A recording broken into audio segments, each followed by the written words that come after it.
ఆరాధిస్తూ ఉంటే తగిన సమయంలో మనకి ఏం కావాలో అది ఆయన మనకు అనుగ్రహిస్తాడు. ఆమేన్. ఉదాహరణ 2021 నుంచి ఈ లైట్ బిగించాలని ఎంతో పోరాడుతూ ఉన్నాం. అవట్ల ఎన్ని ప్రయత్నాలు చేసినా కూడా అవట్ల. కనెక్షన్లు అయితే ఇచ్చాం, లైట్ తెద్దామంటే చాలా బడ్జెట్ కష్టంగా ఉంటుంది ఎప్పటికప్పుడు. అయితే అనుకోని రీతిలో అనుకోని సమయంలో అద్భుత రీతిగా ఈ సంవత్సరం డిసెంబర్లో దేవుడు లైట్ ఏర్పాటు చేశారు. అలాగే ప్రతి ఒక్కరికి కూడా క్రీస్తుని మిస్ చేయకుండా ఉంటే ప్రతి ఒక్కరి అవసరాలు తీరుస్తాడు. ఆమేన్. ప్రతి ఒక్కరి కోరికలు నెరవేరుస్తాడు. ఆమేన్. కానీ మనం ఏం చేస్తున్నాం? క్రీస్తుని మిస్ చేస్తున్నాం. క్రిస్మస్ అంటే ఆరాధించేవాడిగా ఉంటాం. ఆమేన్. ఈ ఒక్కరోజు ఆరాధించడం కాదు, ప్రతి దినము మనం ఆరాధించేవారిగా ఉండాలి. ప్రతి దినము మహింపరిచేవారిగా ఉండాలి. ప్రతి దినము క్రీస్తును గుర్తుపెట్టుకునేవారిగా ఉండాలి. అదే నిజమైన క్రిస్మస్ అండి. హల్లెలూయా. కానీ మనం ఏం చేస్తాం? క్రిస్మస్ రోజే యేసు ప్రభువు గుర్తుకొస్తారు. ఎందుకని? యేసు ప్రభువారు లోకానికి వచ్చినాడు కదా నా కోసమే అని. కనుక యేసు ప్రభువు గురించి చిన్న పిల్లలు కూడా తెలుసు. క్రీస్తు పూర్వం, క్రీస్తు శకము. క్రీస్తు పూర్వం అంటే యేసు ప్రభువు పుట్టక మునుపు. క్రీస్తు శకం అంటే యేసు ప్రభువు పుట్టిన తర్వాత. క్రీస్తు పూర్వము 800 సంవత్సరాల కిందట మీకా భక్తులతో ప్రవచనం మాట్లాడుతున్నాడు యేసు ప్రభువు గురించి. చూడండి,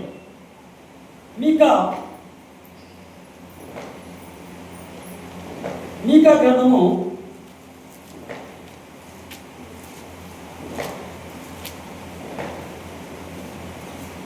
5వ అధ్యాయము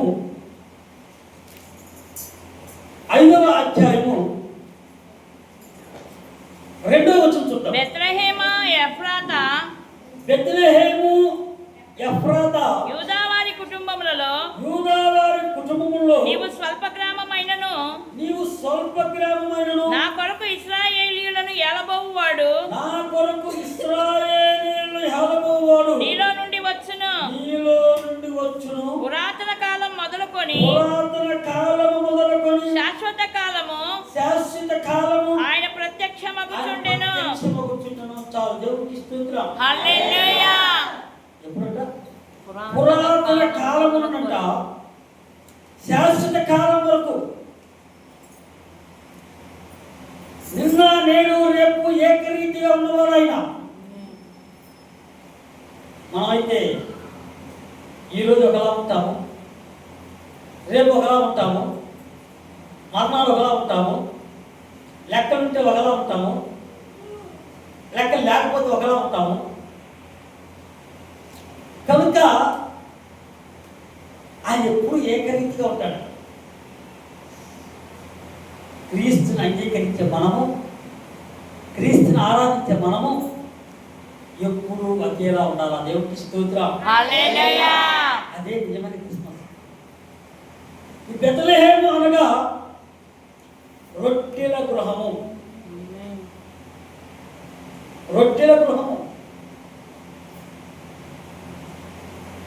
ఇంకా గృహంలో కొరత ఉన్నది రొట్టెకి. కనుక బెత్లెహేము అనగా రొట్టెల గృహం అంట. ఆ ఊరు ఎలాంటిదట? స్వల్ప గ్రామము. ఏ గ్రామం? చిన్న గ్రామం. చిన్న గ్రామము. ఒక 20 ఇళ్ళు లేదా 30 ఇళ్ళు. ఇప్పుడు మా ఊరు ఉంది, సుమారు ఒక 20-30 ఇళ్ళు ఉంటాయి. చిన్న ఊరు. అలాగే చిన్న ఊరిలో ఆయన జన్మిస్తాడు అని మీకా భక్తుడితో దేవుడు ప్రవచనం చెప్పినట్టుగా మనం చూస్తూ ఉన్నాం. ఆ ప్రవచనం అనేది నెరవేర్పడింది. లోకాసు వార్తలు మనం చూసినట్లయితే లోకాసు వార్త 2వ అధ్యాయము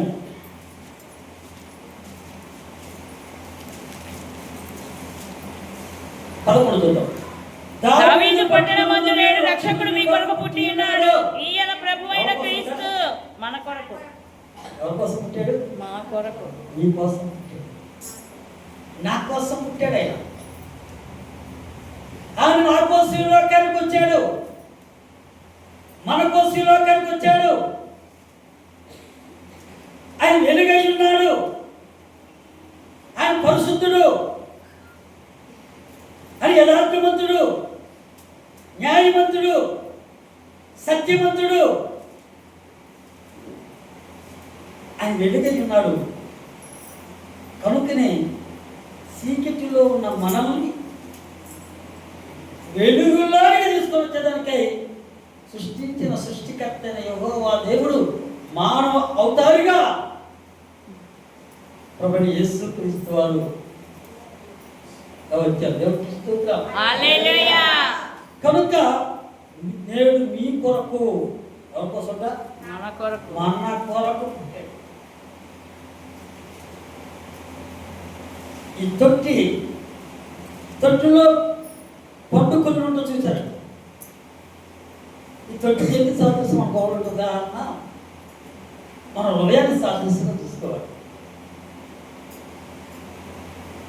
మన హృదయంలో యేసు ప్రభువారు నివాసం చేయాలి. మన హృదయంలో ఆయనకి స్థానం ఇవ్వాలి. అదే నిజమైన క్రిస్మస్. ఆయన స్థానం లేదనుకోండి, క్రీస్తు నిశ్చయార్థం. క్రిస్మస్ పండుగ రోజే క్రీస్తు. రేపు నుంచి ఈరోజు మధ్యాహ్నం భోజనాలు అయిన తర్వాత నుంచి మిస్. ఎందుకని మిస్ చేస్తారు? తాగి తందనాలాడి కొట్లాడు పెట్టుకొని అలా చేసుకొని పూర్తిగా ఆడుకుంటాం. ఆయన మిస్ అవుతారు, ఉంటాడా? ఆలోచన. క్రీస్తు మిస్ చేసే వరకు మనం ఉండకూడదు. ఆయన కనపరిచే వరకు మనం ఉండాలి. ఆయన మహింపరిచే వరకు మనం ఉండాలి. ఆయన ఆరాధించే వరకు మనం ఉండాలి. చీకటిలో ఉన్న మనల్ని వెలుగులోకి ఆయన తీసుకోవాలి. యేసు ప్రభువు అన్నప్పుడు మనందరూ చీకటిలో ఉన్నామని, యేసు ప్రభువు అంటే తెలియనప్పుడు, మందిరానికి రానప్పుడు అబద్ధకరమైన మాటలు మాట్లాడుకుంటాం, బూతులు తిట్టుకుంటాం, కపట మాటలు, లేని మాటలు. అది చీకటిలో ఉన్నట్టు. వెలుగులోకి వచ్చిన తర్వాత మనలో అవన్నీ ఉండకూడదు. అబద్ధం ఆడకూడదు, మోసం చేయకూడదు, బూతులు ఆడకూడదు, కొట్లాడు పెట్టుకోవద్దు.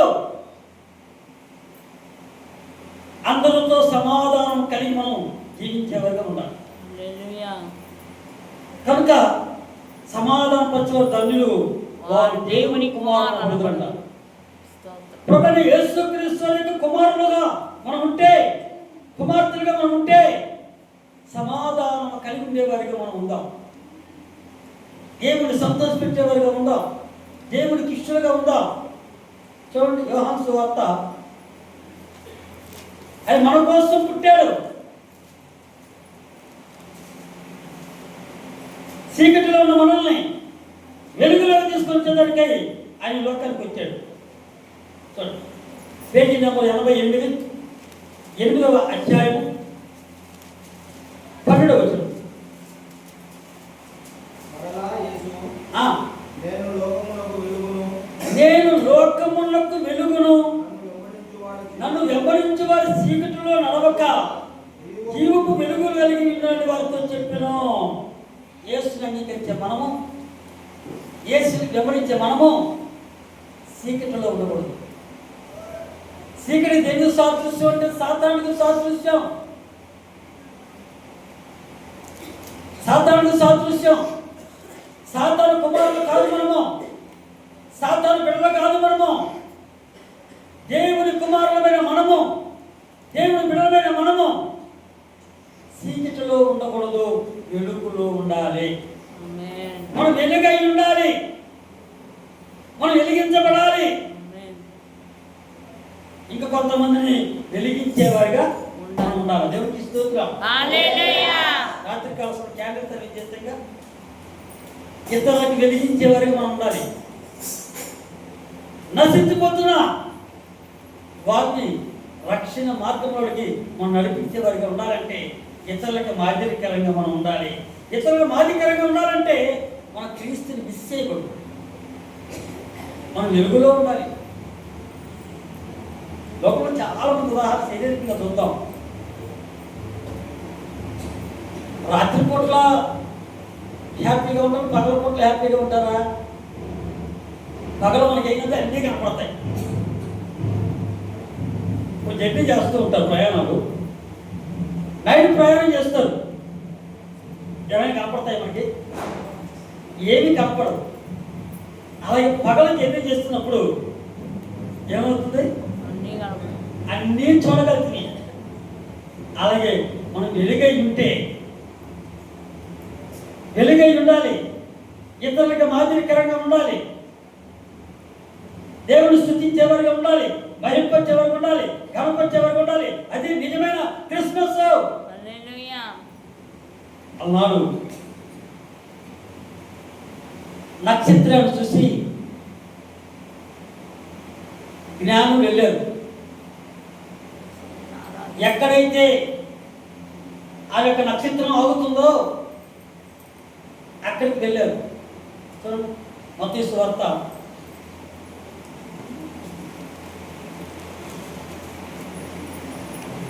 2వ అధ్యాయం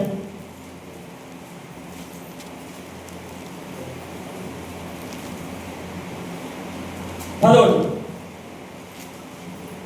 వారు ఆ నక్షత్రమును చూచి అత్యానందభరితులై ఇంటిలోనికి వచ్చి తల్లి అయిన మరియను ఆ శిశువును చూచి సాగిలపడి ఆయనను పూజించి తమ పెట్టెలు విప్పి బంగారమును సాంబ్రాణిని బోళమును కానుకలుగా ఆయనకు సమర్పించిరి. హల్లెలూయా. నక్షత్రాన్ని ఈరోజు మనం ఒక నక్షత్రంగా ఉండాలి. ఆమేన్. ఒక నక్షత్రంగా ఉండాలి. మనల్ని చూస్తే వెలుగు చీకటిలో ఉన్నవారు వెలుగులోకి రావాలి. సంఘం వెలుపడి వారు సంఘం లోపలికి రావాలి. అలా రావాలి అంటే ముందు మనలో మార్పు రావాలి. మనలో మార్పు రావాలి. యేసు ప్రభువు నిజమైన దేవుని సంగతి అందరూ తెలుసు. మనలో మార్పు లేదని వాళ్ళు అనేక మంది మార్పులు పొందట్లేదు. నశించేవారు వెతికి రక్షించడానికి ప్రభువు యేసు క్రీస్తు లోకానికి వచ్చాడు. మన కోసం లోకానికి వచ్చాడు. కనుక ఆనాడు బంగారం తెచ్చాడు. ఈరోజు మనం ఏం చేస్తున్నాం?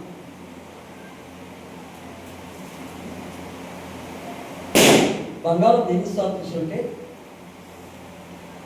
పరిశుద్ధతకు సాదృశ్యం.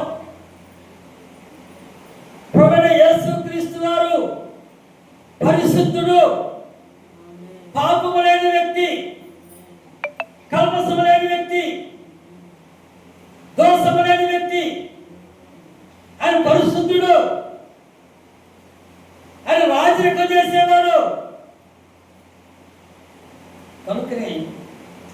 ఆవిడ బంగారం ఇచ్చారు. లోకంలో మనం చూసినట్లయితే ఈ భూలోకంలో అన్నిటికంటే విలువైనది ఏమిటి తెలుసా? అన్నిటికంటే విలువైనది బంగారం. బంగారం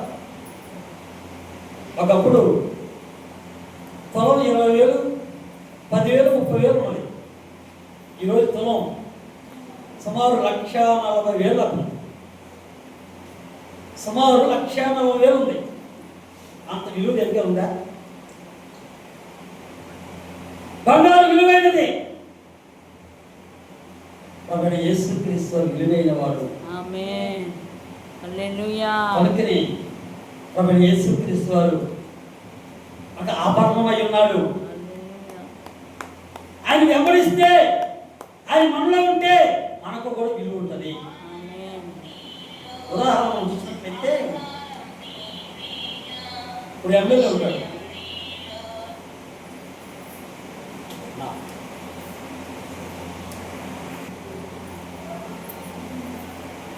రాజకీయ నాయకులు ఉన్నారు. మాజీ ముఖ్యమంత్రి జగన్మోహన్ రెడ్డి ఉన్నారు. ఆయన పదవిలో ఉన్నప్పుడే ఆయన విలువ ఉంది. ఇప్పుడు విలువ ఎవరికి? చంద్రబాబు నాయుడు గారు. అలాగే యేసును అంగీకరిస్తే, యేసు మనలో ఉంటే మనకు విలువ ఉంటుంది. హల్లెలూయా. మనకు విలువ ఉంటుంది, మనకు వాల్యూ ఉంటుంది. మనం వేసిస్తే వీళ్ళు యేసు ప్రభువుని అంగీకరించారు అనేది రావాలి.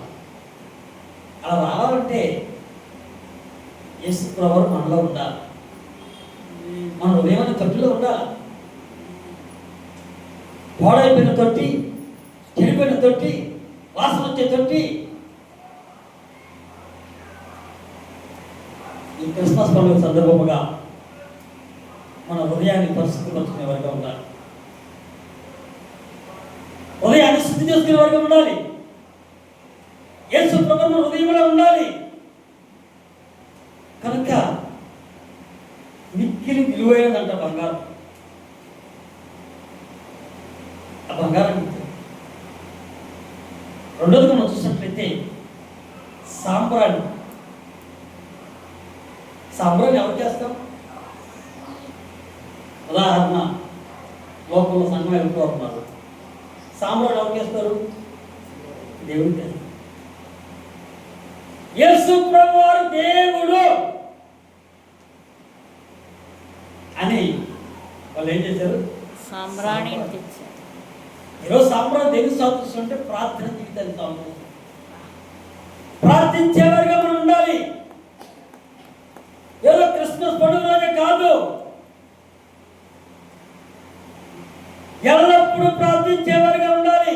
ఆమేన్. ఎడతెగక స్తుతించేవారిగా ఉండాలి. ఆమేన్.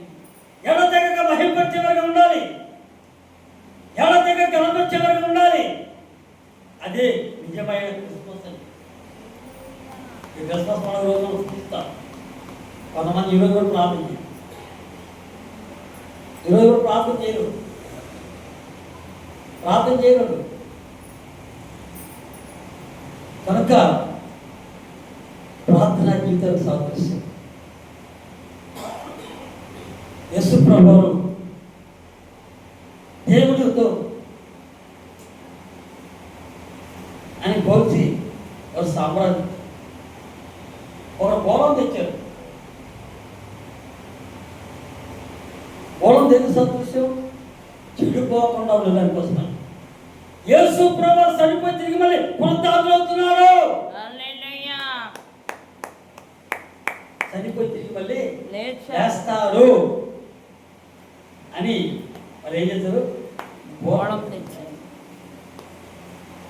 కనుక యేసు ప్రభువుని మిస్ చేసుకోకూడదు. మనం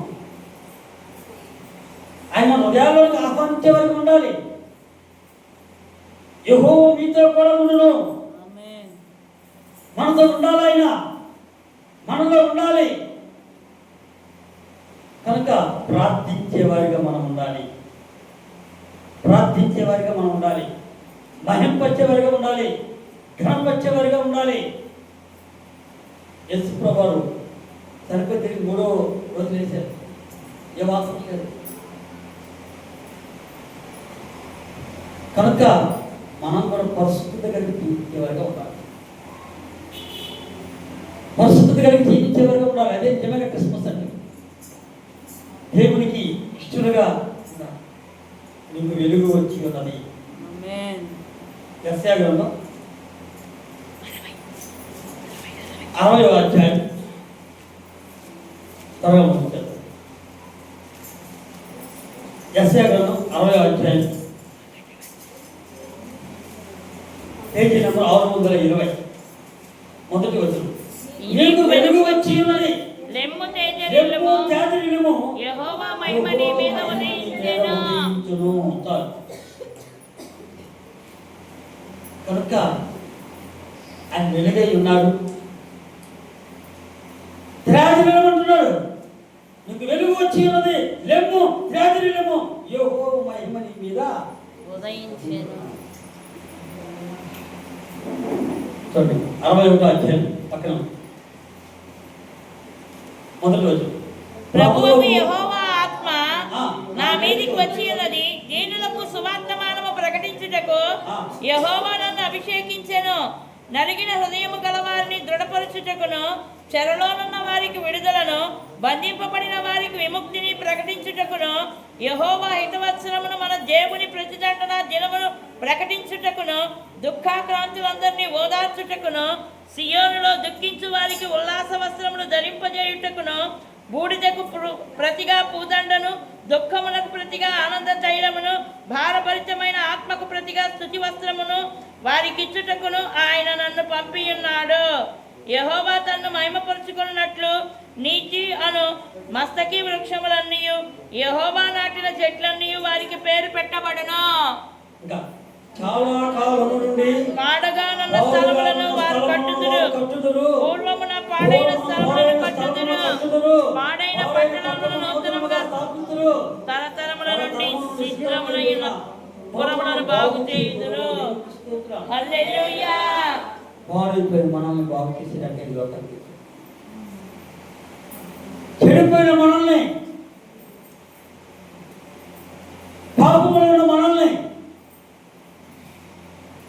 బాధల్లో ఉన్న మన కోసం, కష్టాల్లో ఉన్న మన కోసం, వ్యాధులలో ఉన్న మన కోసం, ఇబ్బందుల్లో ఉన్న మన కోసం ఈ లోకానికి.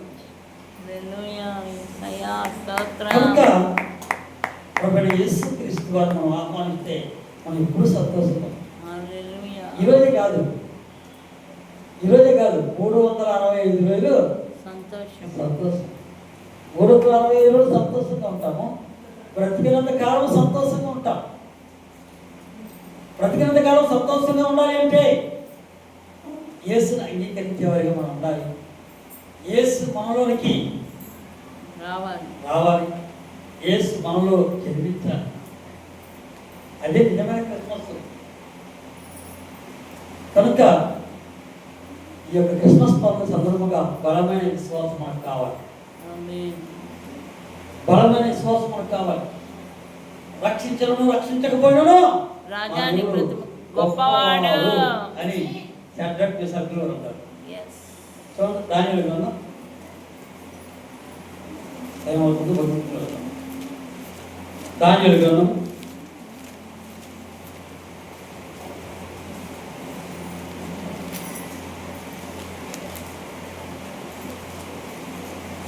3వ అధ్యాయం 17వ పేజీ నెంబర్ 7. మేము సేవించుచున్న దేవుడు మండుచున్న వేడిమి గల ఈ అగ్నిగుండములో నుండి మమ్మను తప్పించి రక్షించుటకు సమర్థుడు మరియు నీ వశమున పడకుండా ఆయన మమ్మను రక్షించును. ఒకవేళ ఆయన రక్షింపకపోయినను రాజా నీ దేవతలను మేము పూజింపమనియు నీవు నిలబెట్టించిన బంగారు ప్రతిమకు నమస్కరింపమనియు తెలుసుకొనుము. హల్లెలూయా. ఈ క్రిస్మస్ పండుగ సందర్భంగా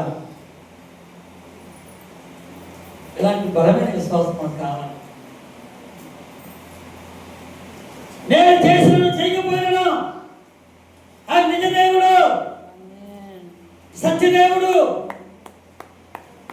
యథార్థవంతుడు, న్యాయవంతుడు అని ఈ యొక్క సెక్రటరీ సభ్యులు మాట్లాడారు. మాట్లాడిన తర్వాత వారికి విశ్వాసాన్ని బట్టి అగ్నిగుణంలో వేస్తే వారికి ఏమీ కాలేదంట. దేవుడికి స్తోత్రం. హల్లెలూయా. సమయం అంత లేదు. 4వ వచనం చూడండి. రాజుగారు ఏం మాట్లాడుతున్నారు? ఆ 3వ వచనం.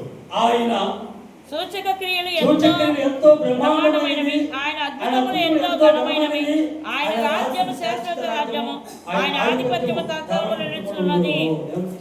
హల్లెలూయా. కాబట్టి క్రిస్మస్ పండుగ సందర్భంగా ఈ యొక్క బలమైన విశ్వాసం కలిగి మనం ఉందాం. ఎప్పుడైతే బలమైన విశ్వాసం కలిగి ఉంటామో దేవుడు మనతో మాట్లాడతాడు. దేవుడికి స్తోత్రం. హల్లెలూయా. అలాగే లోకంలో మనం చూసినట్లయితే మరియమ్మ కన్యక గర్భంలో కుమారుడు అనుగ్రహించని రాత్రికాల సమయం చెప్తుంది. ఈ మరియమ్మకి కొన్ని సుగుణాలు ఉన్నాయి. ఆమె మౌనంగా ఉంటుందట. ఎవరేమన్నా పట్టించుకోరు. మనం ఏం చేస్తాం? ఎవరైనా మాట అంటే స్త్రీ లేని వారు బాగా నేర్చుకుందాం. ఎవరో మాట అంటే మనం 10 మాటలు అంటాం. మరియా పరిశుద్ధురాలు, అది మౌనంగా ఉంటుందట. ఆమెలో గర్వం లేదు, విధేయురాలు, నీతిమంతురాలు, పరిశుద్ధత కలిగి జీవిస్తుంది. మనకు కూడా అలా గుర్తులు కావాలి. పలాని వారు యేసు ప్రభువును అంగీకరించారు, ప్రతి విషయంలో మౌనంగా ఉంటారు, దీనత్వం కలిగి ఉంటారు, తగ్గింపు కలిగి ఉంటారు. మనం కూడా యేసు ప్రభువు దగ్గరికి వెళ్దాం, మందిరానికి వెళ్దాం. అలా ఉంటే మనం కూడా మారుమనసు పొందక అవుతూ ఉంటుంది. మన కుటుంబంలో కూడా సమాధానం ఉంటుంది, ఐక్యత ఉంటుందని అనేక మంది మందిరానికి వస్తారు. దేవుడికి స్తోత్రం. కనుక ఈ యొక్క సుగుణాలు మనం నేర్చుకోవాలి. ప్రతి విషయంలో మౌనంగా ఉండాలి. మనం ఏం చేస్తాం? నోరు కదిలిందనుకో ఒక సూపర్ ఫాస్ట్ నాకు తాగుతుంది, కానీ మన నోరు ఆగదు. ఎప్పుడు వర్షాలు పడి టేప్ రికార్డైనా ఆన్ చేస్తే మధ్యలో ఆగుతుంది, కానీ మన నోరు పట్టు ఆగదు. అలా ఉండకూడదు. మనం ఈ క్రిస్మస్ పండుగ సందర్భంలో మనం నేర్చుకోవాల్సింది ఏంటంటే మౌనంగా ఉండేది మనం నేర్చుకోవాలి. విధేయత కలిగి నడుచుకునే వారుగా ఉండాలి, తగ్గింపు కలిగి మనం నడుచుకునే వారుగా ఉండాలి, దీనత్వం కలిగి మనం నడుచుకునే వారుగా ఉండాలి, పరిశుద్ధత కలిగి మనం జీవించే వారిగా ఉండాలి. ఎప్పుడైతే పరిశుద్ధత కలిగి జీవిస్తామో అప్పుడే దేవుడు మనం హెచ్చిస్తాడు. ఎప్పుడైతే తగ్గించబడతామో అప్పుడే హెచ్చించబడతాము. కనుక ప్రభువైన యేసు క్రీస్తు వారిని మిస్టేక్ ఈరోజే కాదు, ఆయన ఎప్పుడు కూడా మిస్టేక్ అండి. ఆయన ఆహ్వానించండి. ఆయన లవ్ యూ జీసస్, ఆయన ఆహ్వానిద్దాం, ఆయన వైపు చూద్దాం. మనసును సంతోషపెట్టేవాడికి ఉండదు. మనం నిజమైన క్రిస్మస్ అంటే యేసును సంతోషపెట్టేవాడిగా ఉండాలి. మనం మనసును సంతోషపెట్టేవాడిగా ఉంటాం. మనసుల వైపు చూస్తాం, దేవుడి వైపు చూస్తాం. అద్భుతాలు జరిగించేది ఆయన, ఆశ్చర్యకార్యాలు జరిగించేది ఆయనే, జరిగించేది ఆయనే, జరిగించేది ఆయనే, నేను ఉన్నాను అని మాట్లాడేది ఆయనే. కాబట్టి ఆయన వైపు చూద్దాం, ఆయన ఇష్టలుగా ఉందాం, ఆయన ఇష్టానుసారం నడుచుకుందాం. ప్రతి దినము ఆరాధించేవారుగా ఉంటాం, ప్రతి దినము ఆయన మదింపచ్చేవారుగా ఉంటాం, ప్రతి దినము గణపరిచేవారుగా ఉంటాం. అదే క్రిస్మస్ పండుగ. ఏదో క్రిస్మస్ పండుగ వచ్చింది, కేక్ కటింగ్ చేసాము, వస్త్రాలు ధరించుకున్నాము, చికెన్లు చేసుకున్నాము, వంటలు చేసుకున్నాము, భోజనాలు చేసుకున్నాము కాదు. ఆయన పోలి మనం నడుచుకునేవారు. మన పౌలు అంటాడు, నేను యేసుని పోలి నడుచుకున్నాము, మీరు నన్ను పోలి నడుచుకున్నాను. కాబట్టి అపోస్తలుడైన పౌలు గారు చాలా తగ్గింపుగా నడుచుకున్నాడు. పౌలు గారిలో మార్పు వచ్చింది. ఈ క్రిస్మస్ పండుగ సందర్భంగా మనలో మార్పు రావాలి. మన ఆలోచనలో మార్పు రావాలి, తలంపులో మార్పు రావాలి, ఊహల్లో మార్పు రావాలి, క్రియల్లో మార్పు రావాలి. అలా మార్పు వస్తేనే దేవుని కుమారుడు. మనం మార్పు రాకపోతే యథాప్రకారం ఎప్పటిలాగే ఉంటే సాతాను కుమారుడు నిత్య అగ్నిగుణంలోకి వెళ్తాం. సాతాను కుమారుడు, సాతాను బిడ్డలు నిత్య అగ్నిగుణంలోకి వెళ్తారు. కానీ నిత్య అగ్నిగుణంలో తప్పించడానికై ప్రభువైన యేసుక్రీస్తు వారి లోకం. కనుక యేసు బిడ్డలమైన మనము యేసుని పోలి మనం నడుచుకుందాం, మాదిరికరంగా ఉందాం, పరిశుద్ధులుగా జీవిద్దాం, యథార్థంగా జీవిద్దాం, నమ్మకంగా జీవిద్దాం, నమ్మకంగా ఉందాం. చూచుతున్న దేవుడైనా, వినుచున్న దేవుడైనా, మాట్లాడిన దేవుడైనా ఎవడు చూడలే అని మన ఉత్తరాధికంగా మాట్లాడటం కాదు, కానీ ఆయన చూస్తూ ఉన్నాడు అని భయం కలిగి నడుచుకొని ఆయన స్తుతిస్తూ మహిమపరుస్తూ గణపరుస్తూనే క్రిస్మస్ పండుగ దేవుడి మాట దీవించిన గాక. ఆమేన్.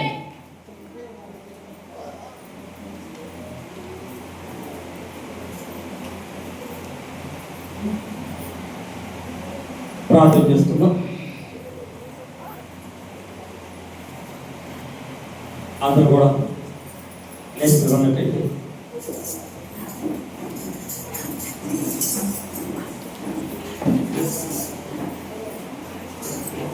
లేచిన బ్రదర్ పాస్టర్ గారు ప్రార్థనలు నడిపిస్తారు.